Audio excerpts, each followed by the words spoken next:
Greetings and salutations.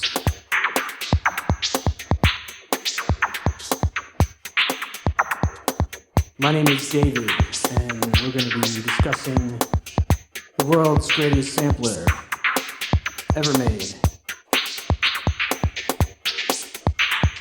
And the beauty of this sampler, which is the Korg Chaos Pad, which is definitely old.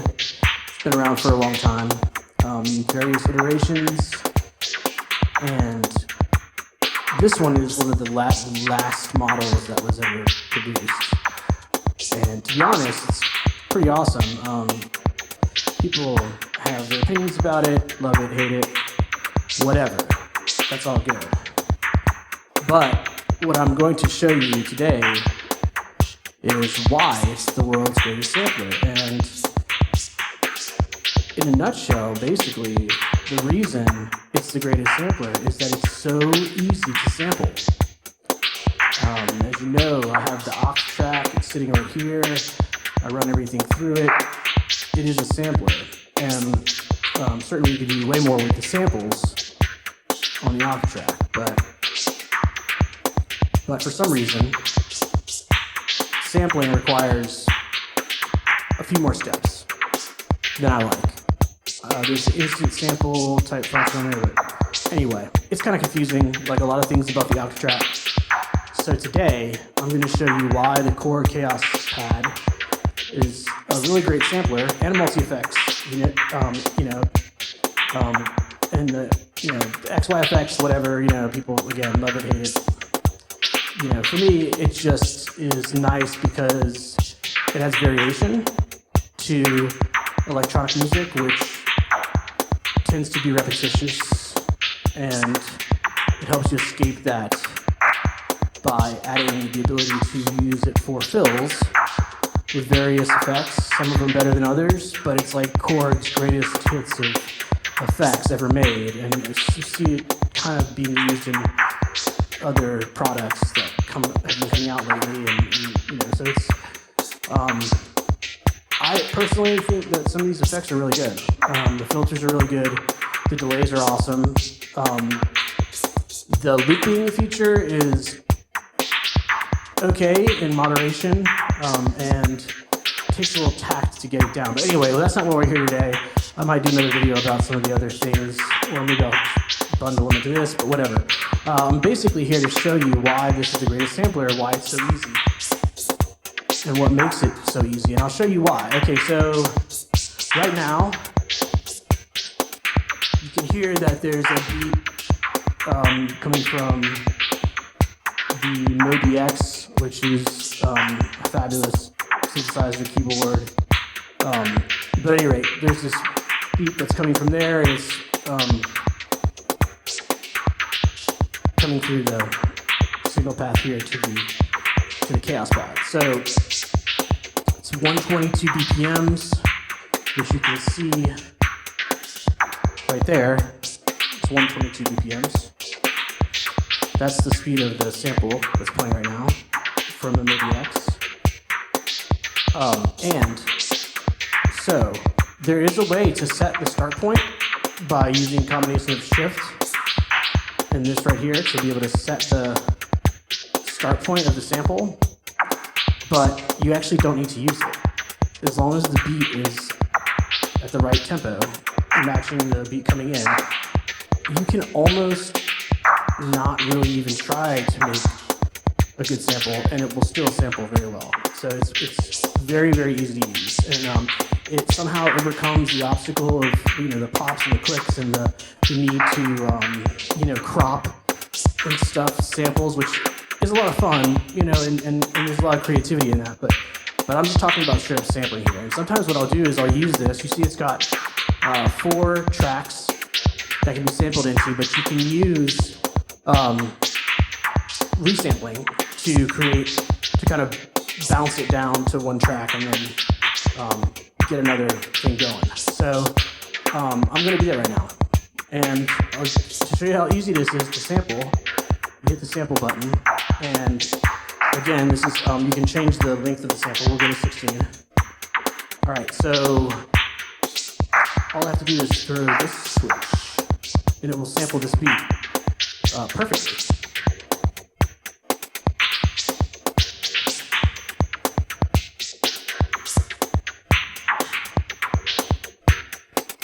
All right, so we just sampled that beat, playing on track A, and I killed the volume to the MIDI X. So you can use any sample source you want, really. But I run everything. The MIDI X is amazing synthesizer. It does a lot of things that a DAW would do, but it's just easier. And to be honest, a lot more powerful, in my opinion. But at any rate, I'm going to be doing some various videos on other types of other gear I have and what makes it great and all that. But today we're focusing on this. So as you can see, this made a perfect loop. There's no pops, there's no clicks, there's no need to do any type of trimming or adjustment on the sample itself. It just sampled that to perfection, and you can't tell where the sample starts and stops because it automatically loops it as soon as you're done, and there's just nothing to it. So that is why this is the world's greatest sampler. I mean, other samplers can do a lot more with the sample. This can do some of that, but of all the samplers I've seen and used, in terms of just sampling, like raw just sampling, taking something, sampling it in time, it doesn't get much easier than that.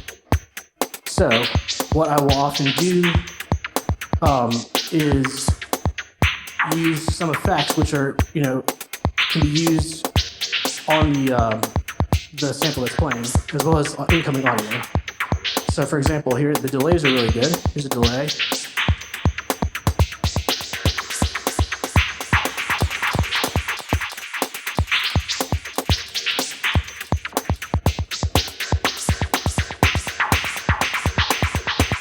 So you can see it's a perfect time. And again, there's not really too much difficulty in finding creative uses for this. And there's about 16 or so different types of,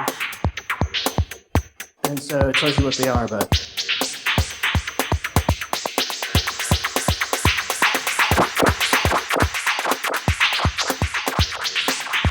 all right, so at this point, I'll show you how to resample real quick, just so you know how you do that. It's very simple. Hold Shift, it hits the sample button, and now it's ready to resample. My sample is on A, so I'm going to use B. And as I'm sampling, I'm going to add a little delay effect to it, so we can get a little variation. And here we go.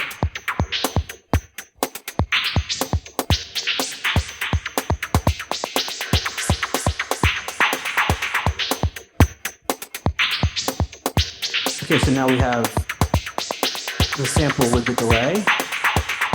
We also have our original sample. That kind of multiplies the volume, but you can avoid that by hitting Shift, and then this is like a little mixer, So you don't want it to be twice as loud. So now I have both of the samples playing. All right, so sometimes that helps to fill in. And then there's other various things you can do. I will show you some of the filters, which I think are pretty good. There's a lot of filters out there, but I think these sound okay.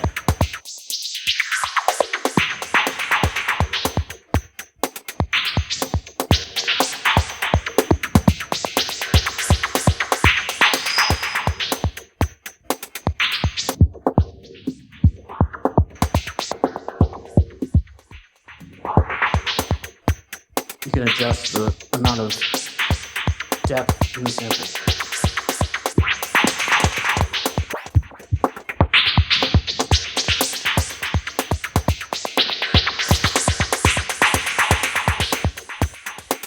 All right, so now we'll try to resample again. I'm just going to get back into A. Or go to C, whatever.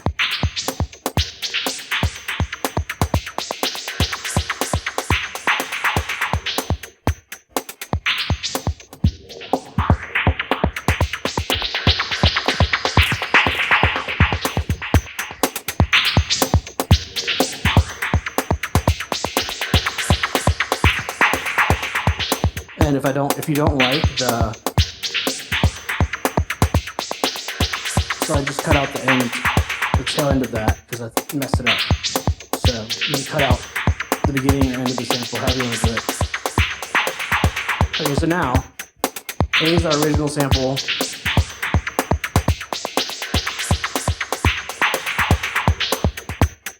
So here's our original sample A. B is the one with the delay on it. C is the last one I just did. Alright.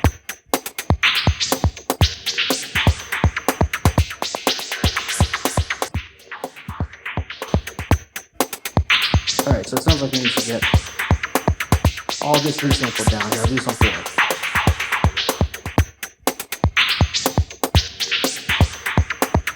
Again, easy as pie. Alright, so now I have, again, easy as pie. Oh. Copy my voice.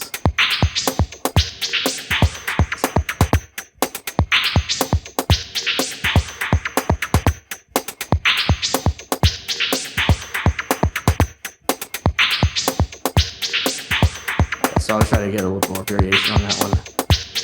So what's great is you can bring these other tracks back in, and there's no, it stays in time, which again is pretty phenomenal. Alright, so let's go ahead and try to do this again without me talking.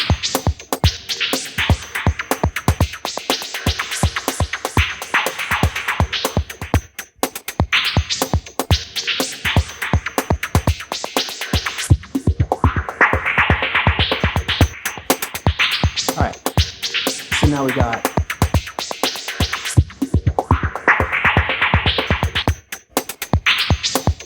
and I can maybe shift between these two if I get tired of hearing that.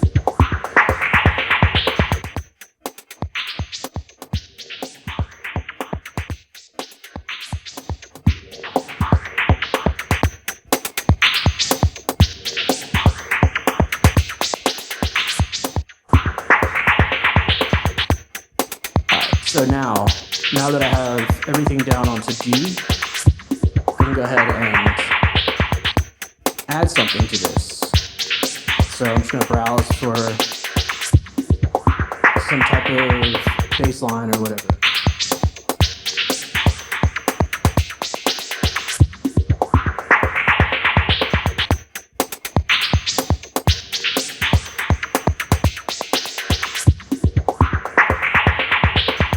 And the way I have this routed, I can actually do this. I can pre-listen to this if I need to, but I'm just going to show you. You're going to hear it when I'm trialing. But there's a way to do it with the way I have it routed, where I can just do like pre-fade or listen, and then I can figure it out and sample it, and then play it, and it'll be perfect in time, without you having to hear me shuffle through seconds.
Just sample this in.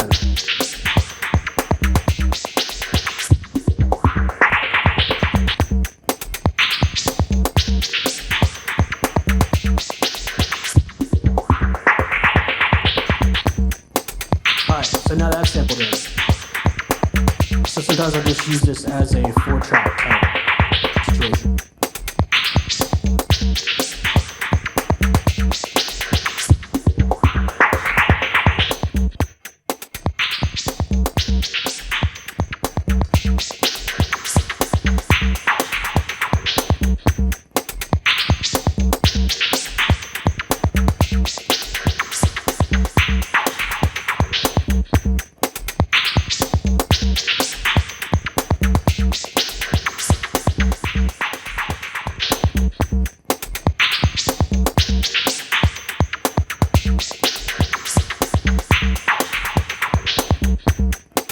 So, as you can see, this is a very simple way to sample. Very easy.